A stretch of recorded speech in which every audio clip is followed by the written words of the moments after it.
আমার ঠিক উল্টো দিকের সিটে একজন মাঝবয়সী মেয়ে বসে, চোখে একটা চশমা, হাতে একটা ছোট্ট ব্যাগ। ব্যাগ থেকে ট্রেনের টিকিটটা উকি মারছে। তা আলাপ জমানোর ইচ্ছে হলো। মুচকি হেসে জিজ্ঞেস করলাম, তা কোথায় যাওয়া হচ্ছে শুনি? মেয়েটি প্রথমে আমার কথা ঠিক শুনতে পায়নি। হ্যাঁ, ও আচ্ছা, বেশি দূর নয়, এই তো পুরুলিয়াতেই নামবো। তা আপনি কোথায় নামবেন? আমি বেশ খুশি হয়েই বললাম, আরে আমিও তো নামবো সেখানেই। আমার কথা শুনে এবার ভুরু কুচকে মেয়েটা জিজ্ঞেস করলো, আচ্ছা, আপনার বাড়ি বুঝি কি ওখানেই? আরে না না, সে আরেক ব্যাপার। মামার কথাতেই আসা তো।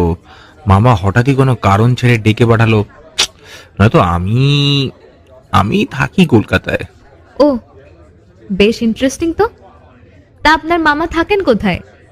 দেখো, সত্যি কথা বলতে সে তো আমিও জানি না। বললো পুরুলিয়া পৌঁছালে সব সময় মতো খবর পেয়ে যাব, কিন্তু এখনো তো কিছুই বলেনি, ফোনটাও ধরছে না তারপর থেকে। জানি না কি হচ্ছে, বুঝতে পারছি না কিছুই। আচ্ছা, আপনার মামার নামটাই বা কি জানতে পারি?